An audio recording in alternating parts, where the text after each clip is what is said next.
Hello, this is Lou White. There's two kinds of people. Well, we could subcategorize those into all sorts of pairs, but there's those that have the mind of the flesh and those that have the mind of the Spirit. The Spirit of Yahusha dwells in some people, and they see the world differently because they love the commandments. They actually pant to their desire is to fulfill the wishes or needs that Yahusha wants us to fulfill. And others are in the mind of the flesh. They don't know Yahusha, but they've been trained to, with trigger words, to think of his word as a sort of a threat, I guess, or impossible to obey. I mean, I've heard all those things from people that teach that you can't obey that. That's totally impossible. And yet, he says that they're easy and very, very easily obeyed, and you don't have to rebel. What was difficult was all those animal sacrifices and the blood offerings of animals. And he ended that. That was the old covenant. People don't know what the old covenant is. They think it's the writings. You know, it's not the writings. You can't divide Scripture. Anyway, the name of Yahusha is having a lot of difficulty these days because we're seeing teachers arguing about vowels and consonants and how many syllables the name has. And we have the written word that most people see, but they don't really study. They see this. This is written in the Tanakh 216 times. It's read from the right to the left. So this is the letter Yod, He, Ua. That's Yahu. It's not Yeho, it's Yahu. The Yeho thing came from the vowel insertions that have been around for about 1,200 years, and that was a Masoretic thing. And you can see the letters I've put down here. You can slow this down and look at it very carefully. This is an alphabet they brought back from Babel, and it came from about in the 5th century BCE. Well, they went into captivity. They were there for 70 years. They picked up the script of the captors, and that's Aramaic. That's not Hebrew, the letters. What you're looking at is a Hebrew language because it's transliterating using a foreign language's alphabet to make the sound of Yahusha. Elisha ends with the same two letters. This is a suffix, sha. It's not shua, although there are two places in the Tanakh where that is written that way. And then there's a short form. And where did that come from? Well, it came from Babel.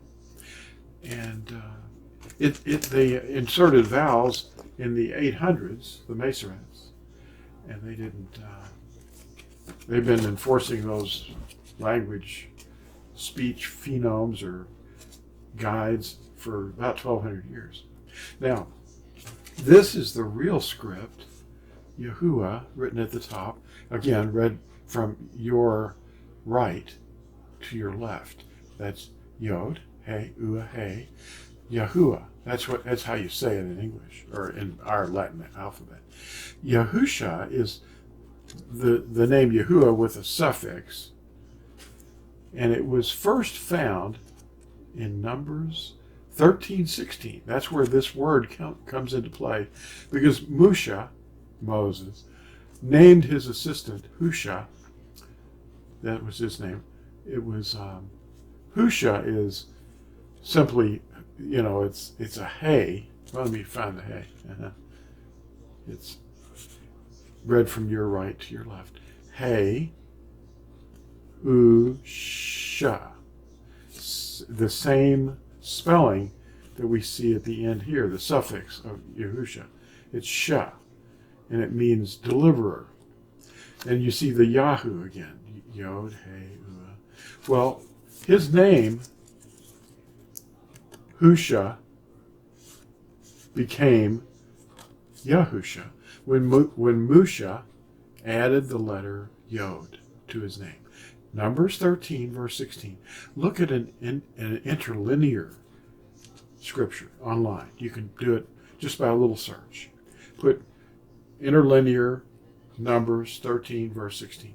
And it'll take you right to the pictures, and they're going to show you this alphabet.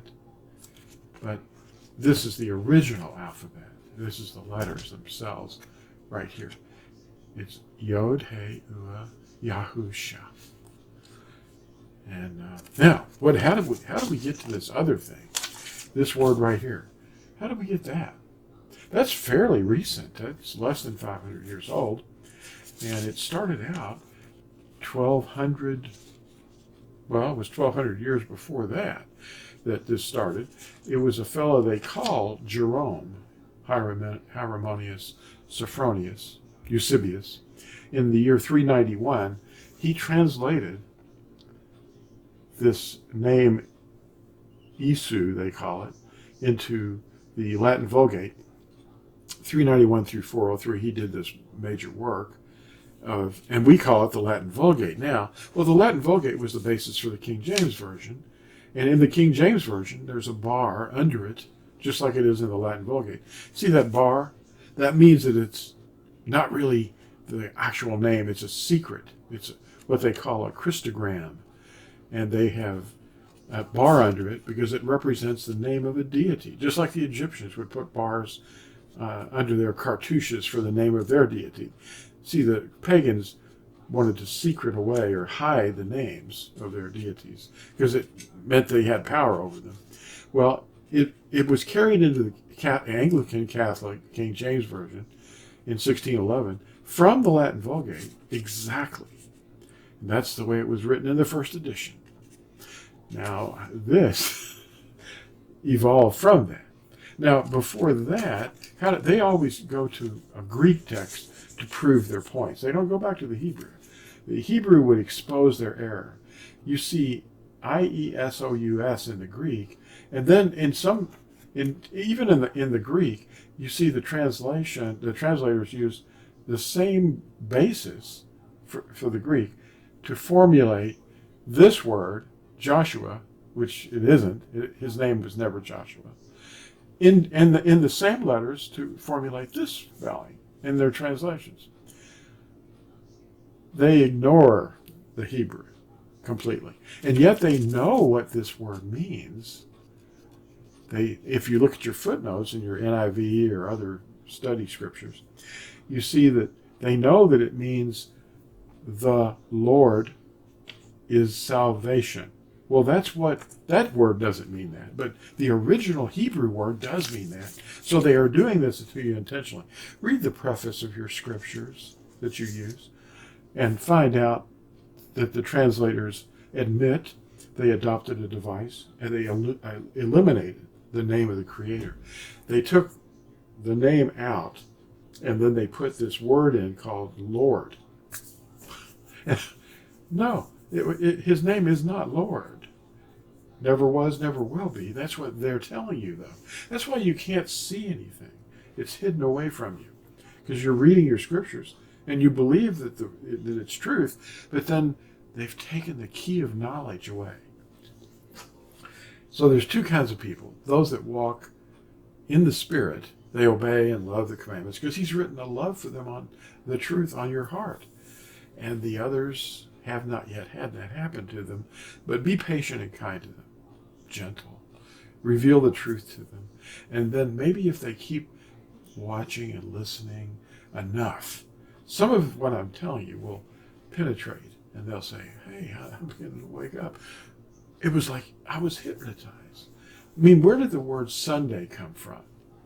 Oh, Sunday, the day of the sun. Dies Solis, the first day of the week. They meet at steeples. That's illegal. You can't do that. But they do it. And then you have the fact that the Torah is thought of as something hateful and mean and impossible to obey. No, it's instructions that please him when you walk in them. That's what 1 chapter 2, verse 4 is talking about. The people that say they know him, but they do not guard his commandments are liars. And that's what it's all about. The Torah is a mirror. And Yaqub, they call him James, Yaqub, chapter 1, verse 25, it tells us that our behavior reflects what we believe. Our walk shows them. It's a letter. It's like a written letter. They can see by your behavior that you love him, and what you believe is expressed in your behavior. It's the evidence of being a follower of Yahusha. And those who know Yahusha obey the commandments, and those who claim to know him but do not obey his commandments are liars. 1 Yehuchanan 2, verse 4. Then there's the other problem that these people face, the ones that are of the other camp, the ones that are not walking in the spirit of Yahusha, but they're walking in the flesh. They want every excuse to disobey that they can possibly have. And I wrote this little article. It's only a couple of paragraphs. Don't wait for the asteroids. The plagues are here, but don't wait for the asteroids. One of the things that you may have noticed about the Natsarim is how different our perspective of Yahuwah's word is from the world order around us. It's everywhere.